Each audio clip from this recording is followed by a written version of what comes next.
Fam, what's good? It is Kyle Henderson of BAMA Football on YouTube, coming to you on the Bleacher Report app. Could I get it? Roll Tide! What's up? First of all, thank you, Bleacher Report, for allowing me to be here. I really appreciate the opportunity to talk Alabama Crimson Tide football with you guys, and thank you so much for being here. Let me know where you're watching from inside the comment box. I added a poll inside the chat box, and it's basically asking you, do you think that Kadyn Proctor will play Saturday, that is, against South Florida? Now, I listed a couple options, yes, no, and unsure. I'm going to have some graphics that I will have to display inside the chat. I appreciate you guys being here. Thank you very much for being a member of Bleacher Report and following me right here on Bama Football on YouTube. An easy way to access me is simply go to Bama Football on YouTube or right here on Bleacher Report every single Wednesday afternoon. I appreciate you guys being here. Thank you so much for being a part of the show on Bama Football on YouTube via Bleacher Report. All right, so on the show today, what I'm talking about, the health status of Kadyn Proctor. How good is Jalen Milroe? Look, it's a trending topic whether you want to face it or not, okay? We're also going to talk about Ryan Hollywood Williams and just how good the talented freshman is at the University of Alabama. Only 17 years old, right? We're going to talk about the defense, names to know going into this next game, and some stat stars from week one. Talk about some players to watch against South Florida, and then also touch on Saban Field now at Bryant-Denny Stadium. You know, it's amazing to me. Coach Saban, a living legend, literally. He has a bronze statue outside of the stadium, and they're already naming the field after him. I personally like it. I'll jump to it, at the back end of the show. And by the way, if you're watching on YouTube, at the tail end of the show, I got Freddie Roach's interview from today. Has a lot to say about his defensive linemen, including Tim Keenan, James Smith. That defense posted a goose egg against Western Kentucky. All right, so let's talk about the status of Kadyn Proctor and theoretically what could happen if he can't play against South Florida. Now, I think when you look to a player like Kadyn Proctor, it's interesting. I mean, this was the guy who transferred from Alabama to Iowa, where he's from, transferred back, was working with the number twos, had to earn a spot back, and now he gets injured before the first game even happens during warm-up. So here's what the offensive line theoretically could look like if Kadyn Proctor can't go this coming Saturday, okay? So you got Elijah Pritchett would be subbed in. You also have Tyler Booker at that left guard position. Now, the icons on the screen, if you're new to this, they work like this. The C represents that he's a captain, and the star represents that he's an All-American. Now, the icon underneath Parker Brailsford is a transfer. He's a transfer in, and he's also an All-American. You also have Jaden the Hulk Roberts, and you have Welcome Formby. Now, under that, you could see the snaps that they had in this last game against Western Kentucky. This could theoretically be the option. You have Elijah Pritchett step in. Nick Sheridan, who's the offensive coordinator at the University of Alabama, had a lot of positive things to say about him. Welcome Formby can work at right tackle or even left tackle. But people are starting to talk about this possibility as well. And that would be to move Alabama's All-American guard, Tyler Booker, out to the left tackle position and put Geno Vandermark, who's a transfer from Michigan State, at the left guard position. Look, this was a fantastic ad, getting Geno Vandermark from the transfer portal, as well as Parker Brailsford. One thing that Coach Kalen DeBoer really did well was utilize the transfer portal. I mean, A+ across the board. Getting Kadyn Proctor back, I mean, say what you want, he's a transfer. Parker Brailsford, an immediate fix. And getting Geno Vandermark, right? A player that has experience playing center and guard at Michigan State. I mean, the biggest transfer he clearly got was Graham Nicholson, right? Getting the Lou Groza Award winner from University of Miami of Ohio, even though they feel that he was tampered with, right? So I don't know. I mean, so far the status is that, Coach Kalen DeBoer, and actually he gave an update today. This is from Coach Kalen DeBoer. I'm going to play this right now. And he said, we'll have to kind of see towards the end of the week. If it was up to Kadyn Proctor, he'd probably be out there. But we've got to be smart. And that means these days, earlier in the week, we've got to be smart and careful. And that's Kalen DeBoer during the SEC teleconference. I mean, really, there's no rush to play Caden Proctor in this game. Now, I'll say this. South Florida is a lot better than Western Kentucky. Here's an interesting graphic right here. So this photo was taken from the University of Alabama today. And as you can see, there is Geno Vandermark, number 56. And to the left of him, closest to us, is Tyler Booker working at that left tackle position. It's interesting to see. And that would mean it was this scenario right here, that Tyler Booker is at left tackle, Geno Vandermark at the guard position. Maybe it doesn't matter because Alabama is clearly a buzzsaw right now, right? You've seen what they did in week 1, and I get it. It's against Western Kentucky. Still, to be able to pitch a shutout in this day and age is impressive on the defensive standpoint. In the offense, I mean, in light work, Jalen Milroe was amazing, which leads me to my segue point, which is about Jalen Milroe. And how good is he? And if you follow my channel, I always attack the haters against Jalen Milroe. I'm on the fan wagon. I'm on the train, the Jalen Milroe train. I have been. I believe in the kid. I think he's the most dangerous player in all of college football. And what we saw from him last week, his ability to even run for 40 yards, I love it. He took over the game in the SEC championship game. I think that he's been done wrong by the previous offensive coordinators. And look, he gets better every single time that he steps on the field. I brought up his passing tree, and I like to do this. This is courtesy of Pro Football Focus.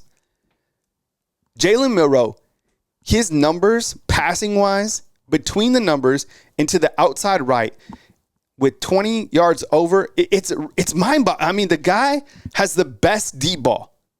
He's able to find Ryan Williams. We're going to talk about him next. But, I mean, look to the outside right. 1 of 1, 84 yards, an NFL passer rating of 158.3. Between the numbers, 55 yards, and that was a post route to Ryan Williams.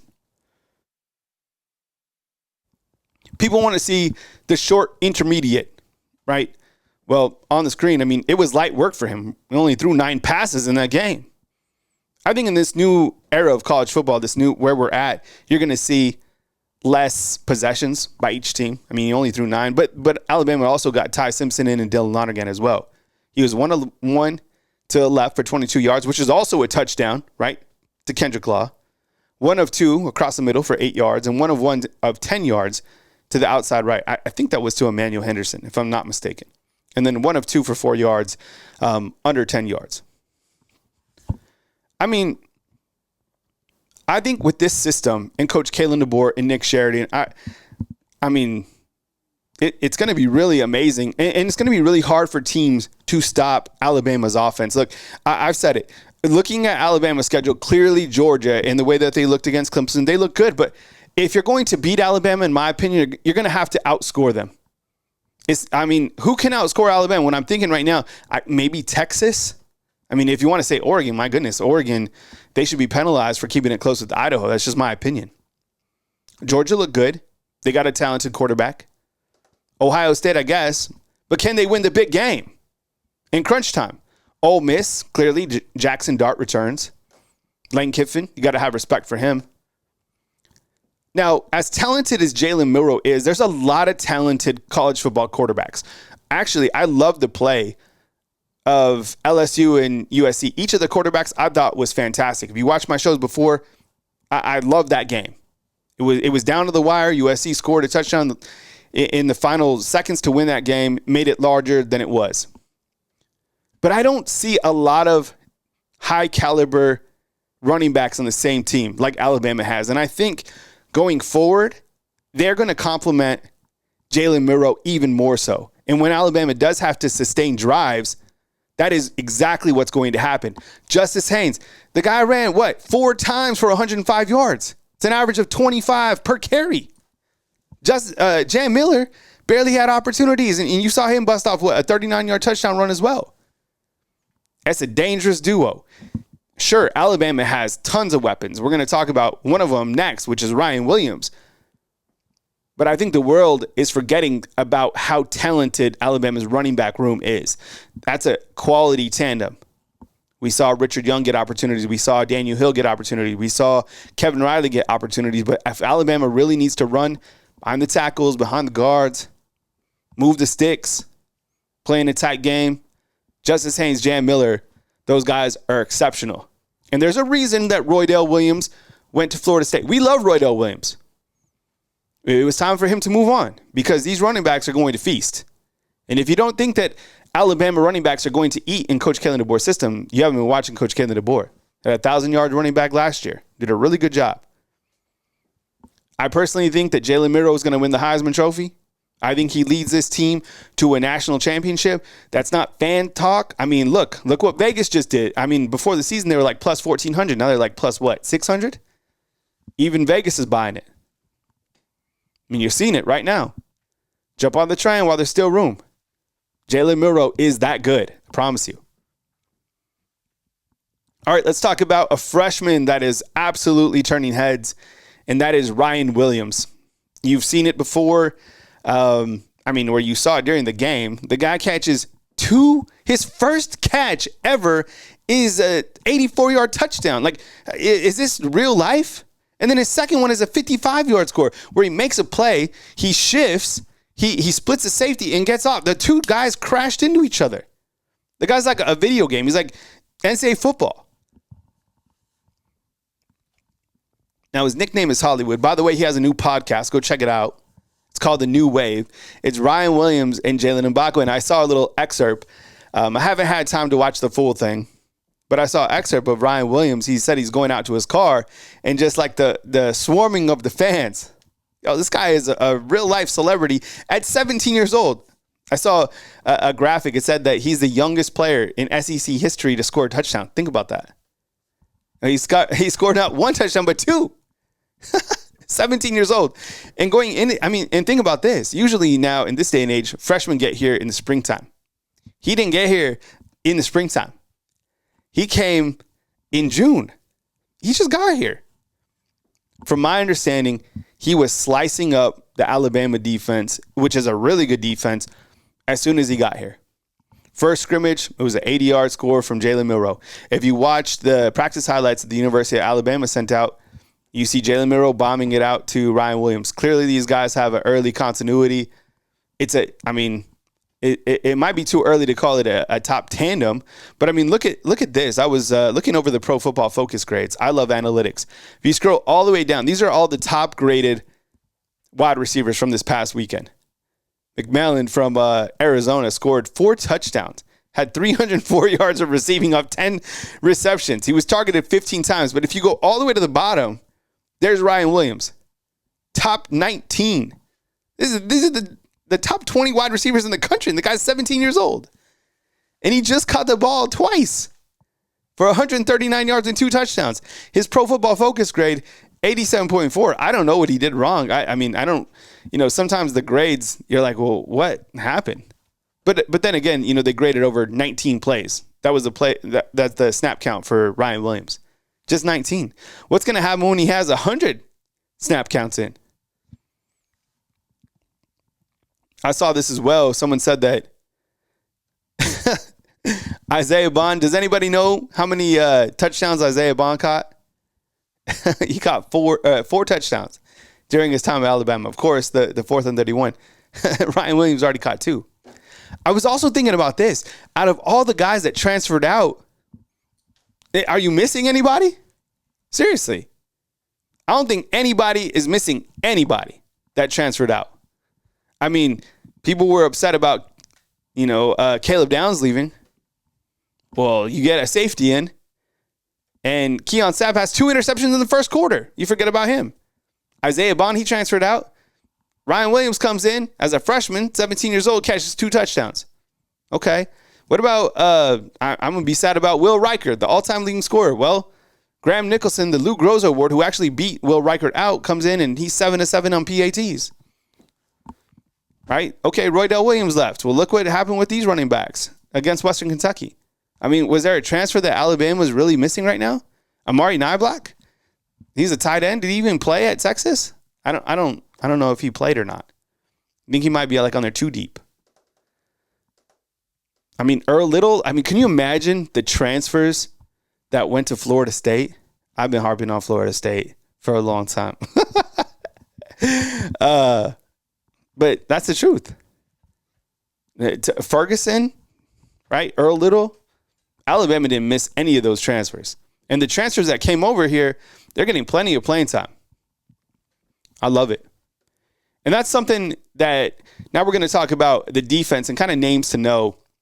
And one of the things about this system that I quickly learned, and I get it, it's Western Kentucky, but Coach Kalen DeBoer played a ton of people. I think there was 19 freshmen that played against Western Kentucky. And I was thinking about it. Is it because there's opportunities for these guys to play, or is it because he wants to make them feel a part of the team, get some PT so these guys don't, get slid into the DMs at the end of the season, be like, hey, you didn't play at Alabama, come over here and, play for us in the transfer portal.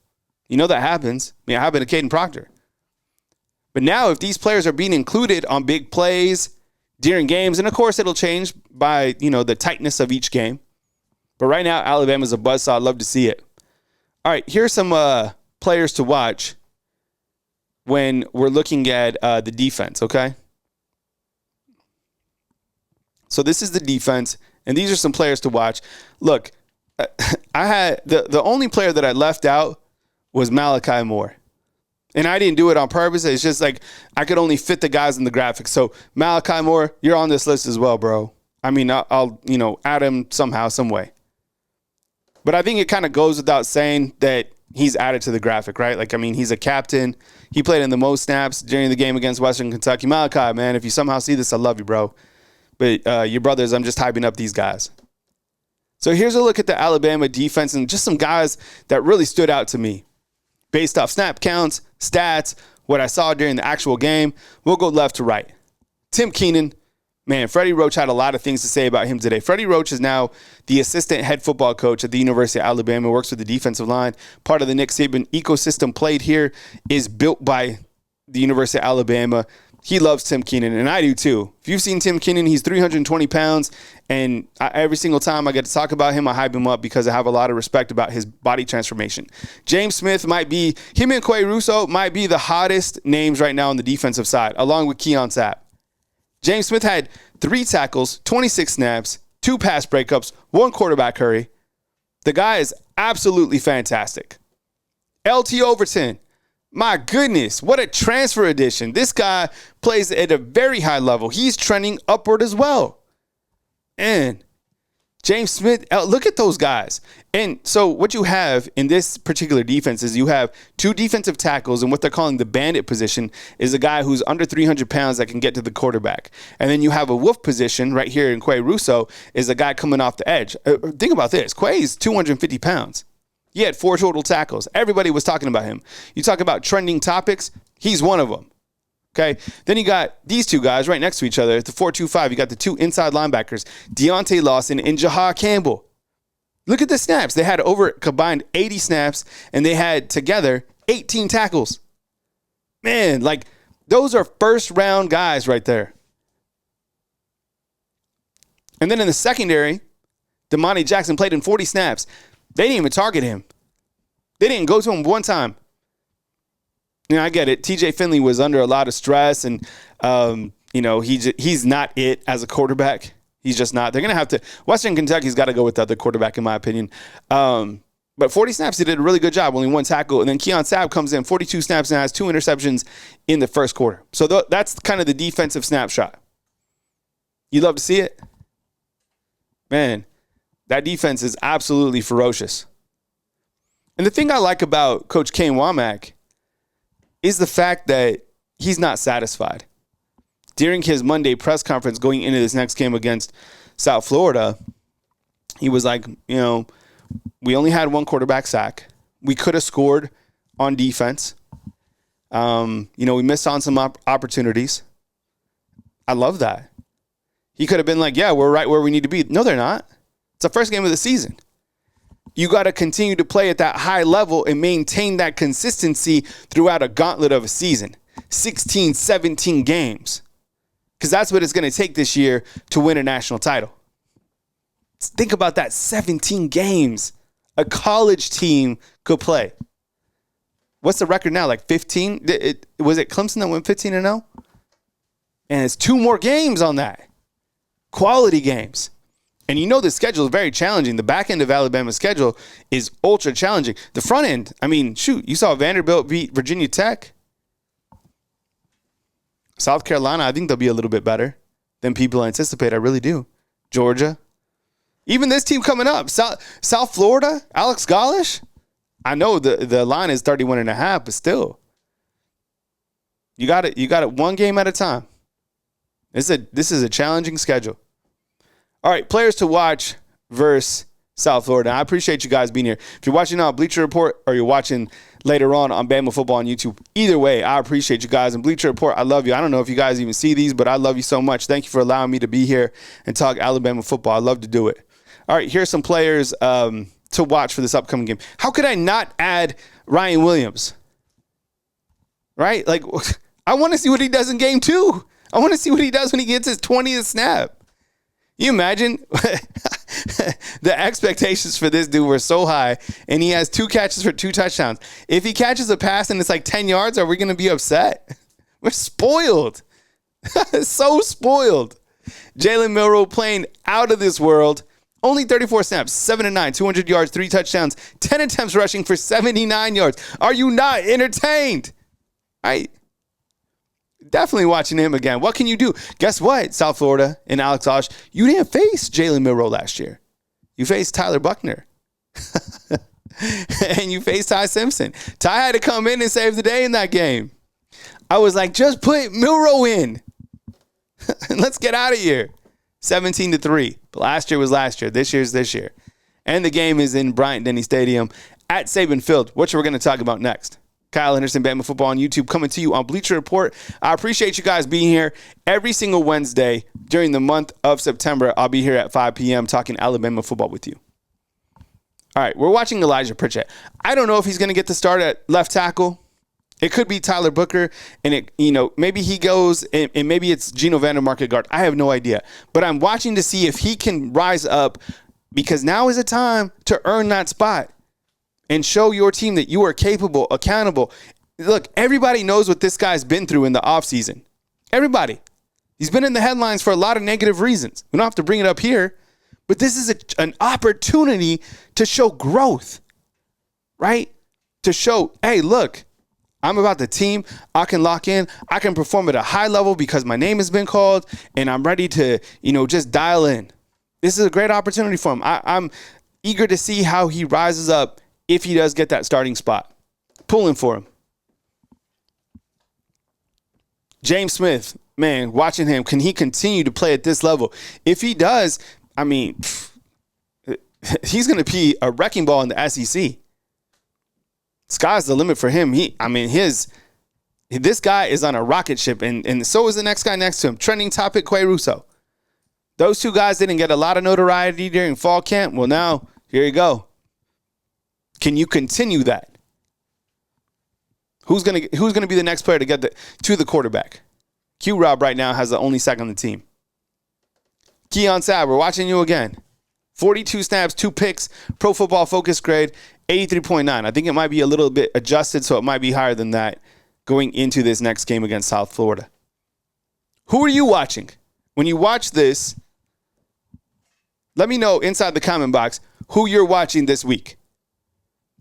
Did I miss somebody? I could have added the running backs. It's just like every single time I talk about Justice, I feel like I got to talk about Jam, right? I really do. It's like just, putting down peanut butter. You just can't put that down. You got to put the jelly too. That's what makes the tandem. All right. I appreciate you guys watching. If you guys are on YouTube watching, I got Freddie Roach coming up next along with player highlights, practice footage. Coming up right after this, you got some good footage of the defensive line along with an interview by Freddie Roach talking about the mentality of this team. He won't mess around. This coaching staff is nice. Not in a bad way. They're just nice. Like Freddie Roach, he's about business. I like it. All right. So Saban Field, there's going to be a dedication ceremony. Literally, it's like a city event. It's taking place this coming Saturday. Is there anyone else in this world that has a statue and the field named after him, and they haven't, passed on. That's what I love about Alabama football here, is they're giving roses to someone while they're still here. Too many times in life do we wait, right, to say thank you, to honor somebody. They're doing it right, fresh off the retirement. By the way, Coach Saban looks amazing on College Game Day. He's good at everything he does. The only gripe that I have right now is I feel like Miss Terry needs like a little plaque or a little statue, something like that. I'm sure they'll make it happen. And she's been, a pivotal part of this whole operation. But when I started looking at the numbers, and by the way, this will take place at the halftime ceremony of the game against South Florida. I think the $1 Million Band will play. Coach Saban will be here. He'll take an airplane, I guess, from Ann Arbor after game day. They'll, send him on the rocket ship. He'll park in Tuscaloosa, and they'll, get him onto the field at halftime, right? Because he's got to be there for game day. Texas and Michigan, who are you taking in that game? I think I'm taking Texas, right? 6.5-point favorite at the Big House, though? Look at this. 7-time national champ. Saban Field at Bryant-Denny Stadium. That's what it's officially going to be called. 17 years at Bama. 28 years coaching. 6 titles at Bama. A winning percentage of .806. 11 SEC titles. 21-2 versus top 10 teams. 66 All-Americans. 49 first-round draft picks. By the way, did you see Patrick Surtain got absolutely paid? What was that, like $76 million in guaranteed cash? 656 degrees earned. 103 master's degrees. $13 million distributed throughout the local community here in Tuscaloosa, and 21 homes built through Habitat of Humanity. Like, what's going to be your legacy? I think those last 4 or 5 factors say so much. I mean, the great thing about Coach Saban is he sat down with those guys and he talked to them about their draft grade. Come back, elevate your stock. Always talked about the NFL, meaning not for long. Get your college degree, get your master's degree. Always gave back to the community. I was talking about this on my early show in the morning. By the way, if you're new to my stuff, I'm live every single morning at 9 a.m. Central Time. Miss Terry spoke about giving and why it's important for her and her family to give back. I love that mentality. I'm really grateful for what they've done for Tuscaloosa. I don't live far from a park that they built. It's a playground that Miss Terry built here in Tuscaloosa for disabled children.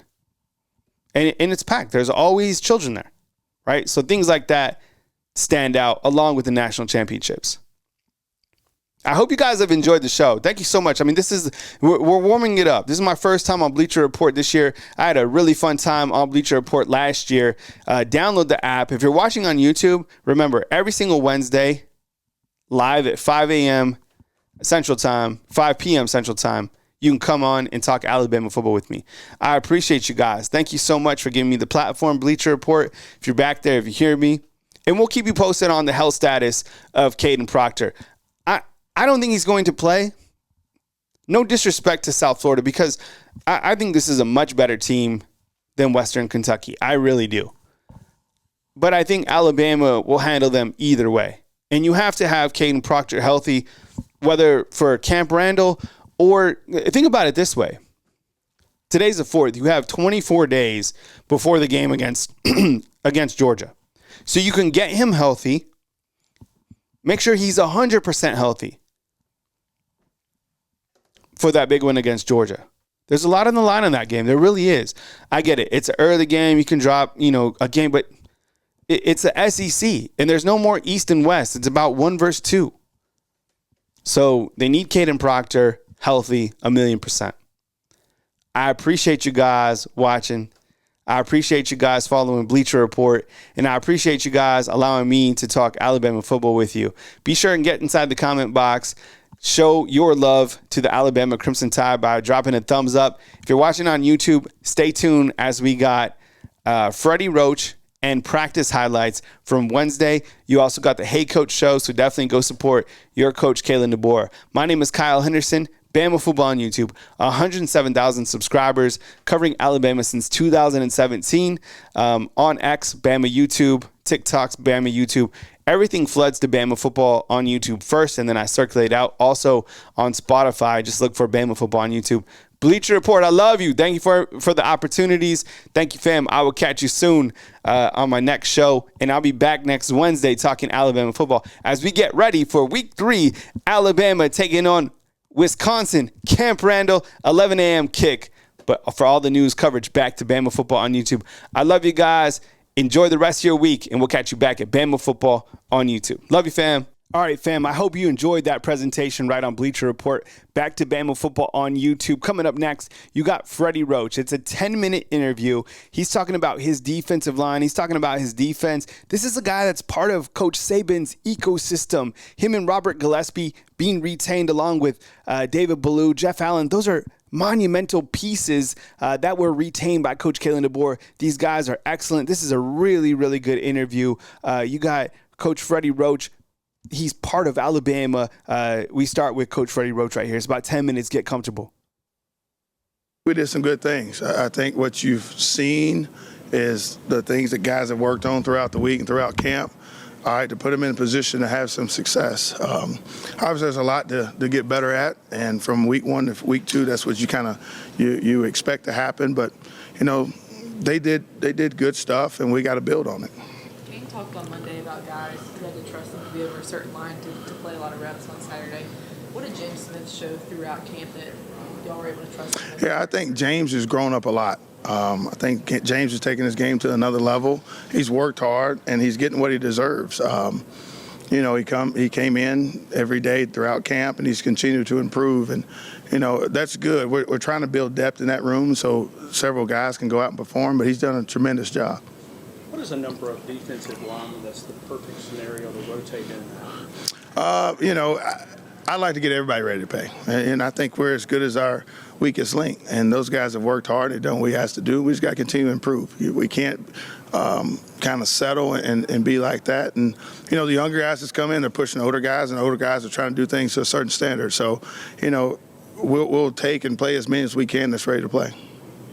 You guys had a few batted passes on the D-line. Was there an extra emphasis put on that this year? It's not. We have actually done that several years now. But you got to understand sometimes when you rush in 3, you're not going to always get home. And, you know, we try to affect the quarterback. You know, a lot of people talk about sacks and things like that.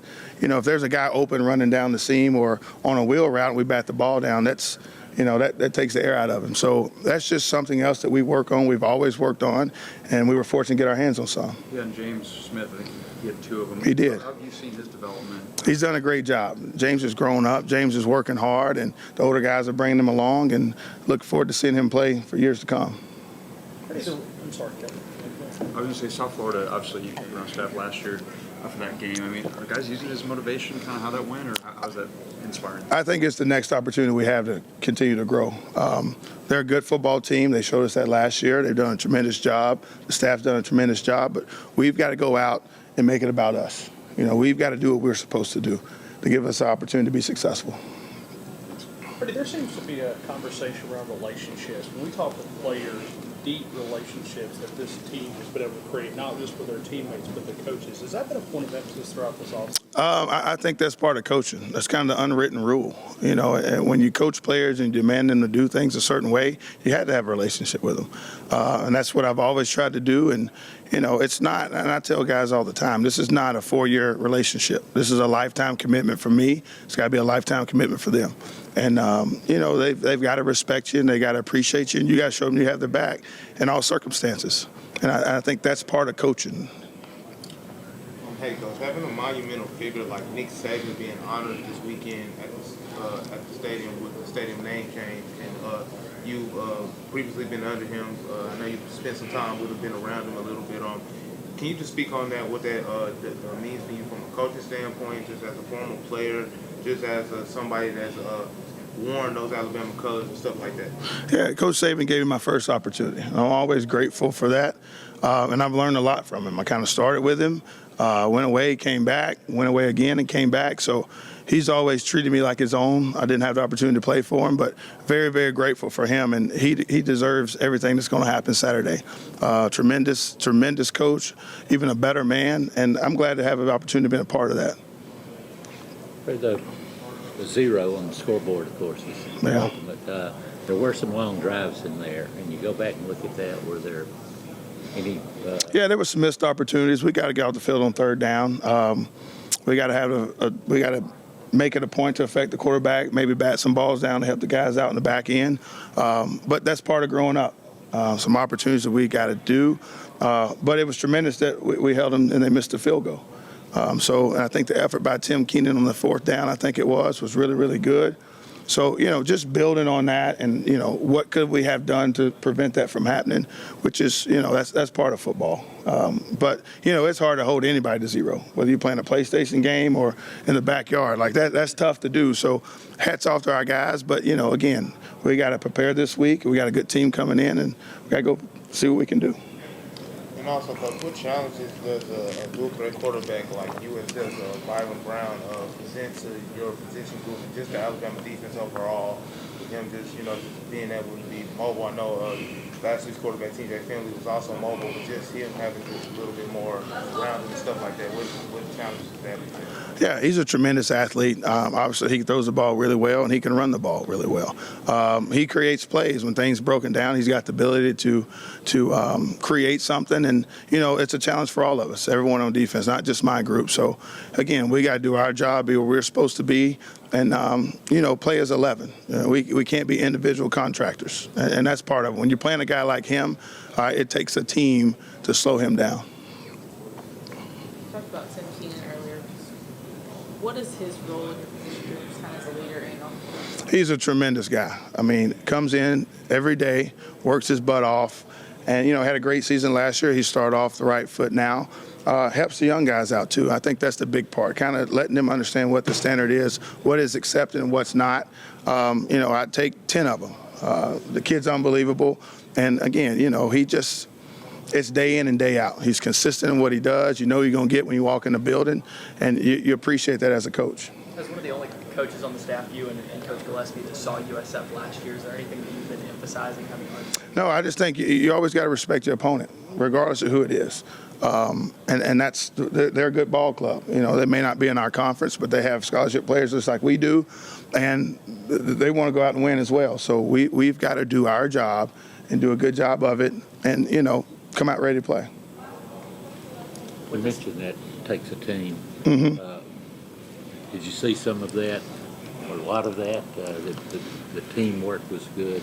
Yeah, I think we're building. Everything is a process, and we're trying to take one step at a time. And the guys have done a good job of that. And it's week in and week out. This is college football, so everyone's got really good players. So we're trying to continue to gel, and be better, and just grow as a team. What's your philosophy been with the rotations on the defensive line, and how did you feel about how that went down on Saturday? We're trying to get everybody ready to play. I mean, I don't think you say he's going to play. I mean, everybody in that room needs to be able to come play really good football for us. I tell those guys the 2s need to be like the 1s, and the 3s need to be like the 2s. And, if we can improve daily on every guy that's in that room, we'll have a chance to be a pretty good unit. From what you saw, did you feel like the 3s played like 2s and the 2s played like 3s? I think they did some good things. Obviously, there's always things that you can correct and do, but those guys are working towards one common goal, and that's be the best they can be. Coach Warren mentioned kind of capitalizing a little bit more on things like turnovers and just defensive positions and stuff. How do you kind of preach that to you this week? Is that more of an emphasis? I think you do talk about it, and he makes a good point. Like, we have to create takeaways, give the ball back to our offense, and I think when you're swarming to the ball and you're aggressive, good things happen. I tell guys all the time, you run to the ball and play with a great effort, you create takeaways, and you create your own luck, and that's what we're trying to emphasize, and that's what we're planning on doing. Last 2 questions for Coach. James Smith, what did you see from him on Saturday? James has done well, man. I'm proud of James. I told him today, I said, you make me smile. He's done a really good job. He's worked his butt off. He's changed his body. I'm just looking forward to seeing him develop even more. Everything's a process, and day in and day out, we're going to work towards that. What would you like from that band room? I know we talked a bit about LT and Jermaine Latham as well, just how they kind of pushed each other. Yeah, those are two good ones now. Those guys they've done a really good job. They feed off each other. Jordan Renard's also in that group. He's done a really good job, and Keon Keeley. So we got 4 guys in that position that can push each other and make each other better. So, again, it's just day in and day out, and that's what it's about. It's no secret. We're not drinking certain Kool-Aid or water. It's just we got to work. The work is the work. That's the big thing. Coach, I'm doing a story on Nick Saban's best games and Bryant Denny, and one of them is the 2020 Georgia game. Just do you have a memory from that? What do you remember about that game? That was a really good game. I think what I do remember was there was a wheel route to our sideline, and the guy was wide open, and Christian Barmore batted the ball down, which was a huge turn of events. But again, just that play in particular was a good one for us. But they've all been great. Everything he's done has been great. I don't think anybody can argue that. Following that one, we got to see him kind of like share a moment with y'all and dance in the locker room. How he's had so much success, and like how fun is it to kind of like look back at those moments where you got to see him, outside of maybe a coaching realm and just really kind of share those kind of moments. Yeah, and I think that, he's always said it's about the players. And they worked their butt off that game. And every win is hard to come by. I know expectations are you win every game. I understand that. But, when you see a group of guys work their butts off throughout the week and have success on Saturday, that's what coaching's about. And I think he enjoyed that. He's seen that. And for him to celebrate with them, it was different for me to see for sure. That's it. Thank you, guys. All right, that was Coach Freddie Roach, who's an assistant head football coach now at the University of Alabama. Now, these are highlights in from the University of Alabama from Wednesday's practice. You got Jalen Milroe at quarterback hooking up with Kobe Prentice. Be curious to see Ryan Williams. In this second game, he's got 2 touchdown passes off 2 receptions there. The 2 are connecting for a nice deep ball right there. Man, it's amazing. He's just 17 years old, still freaking me out. There is Ty Simpson right there and Austin Mack, number 10. Here's Jalen Milroe hooking up with Danny Lewis. Danny Lewis played a lot in this last game against Western Kentucky. You're going to have coming up some footage of the defensive linemen as well. But you see all the quarterbacks, and it was Dylan Lonergan who was a third-team quarterback this year, and there's Cole Adams right there catching a pass from Jalen Milroe, and Milroe back to pass right here, working with Nick Sheridan behind him, hooking up with another tight end across the middle of the field. How many yards do you think Milroe throws for in this game against South Florida? Remember, Alex Golish, I think he's a little bit confident. He's the head football coach for South Florida, but he didn't face Jalen Milroe. All right, he didn't face him last year. Remember, Milroe was benched for that game, and you had Tyler Buckner, and Ty Simpson came out with a W in that game. There's Kobe Prentice catching a pass. Remember, he led the team. He had 4 receptions for, I believe, 23 yards in this last game against Western Kentucky. There's Ty Simpson airing it out deep, and wow, what a catch by Ryan Williams. I didn't even see that in the highlights. Here are the quarterbacks again. Good shot of all the quarterbacks. I love the quarterback room. Feel really good about it. Oh, here we go. We got Tim Keenan right here. I'm always hyping him up. He's got the really good footwork, moving in and out. There's Freddie Roach, man. He don't mess around. I love that interview. You get a taste of that mentality that he brings. LT Overton, of course, had a really strong showing for the University of Alabama. But Tim Keenan, right out of Ramsey, right? I remember him coming in, and the transformation between him and Jaheim Otis. Man, Jaheim Otis looks great. These guys look really fast, moving their feet. There's so many guys that they can get rotation in from, but look at the footwork. These guys are certainly putting in the work, and I hope you guys have enjoyed the footage and the interview and everything that we show you right here on Bama Football on YouTube. Appreciate University of Alabama allowing us to use the footage as well. I'm sure you guys follow them. There's Jamarian Latham hitting the bag. The rotation in and out. One of the guys that I'm super excited about is here's Yanzi Pierre right there hitting the back. James Smith, man, certainly on the rise for sure. You guys were talking about him. Every single time we see James Smith, making plays. Here's Keanu Coate. And, more footage and more coverage right here on Bama Football on YouTube. Quay Russo, man, the absolute monsters on monsters. I love you, fam. Thank you very much for watching. Kyle Henderson, Bama Football on YouTube. Catch you at 9 a.m. Central Time on Thursday live. I love you guys, and I appreciate you guys. Coming to you from beautiful Tuscaloosa, Alabama. Kyle Henderson of Bama Football on YouTube.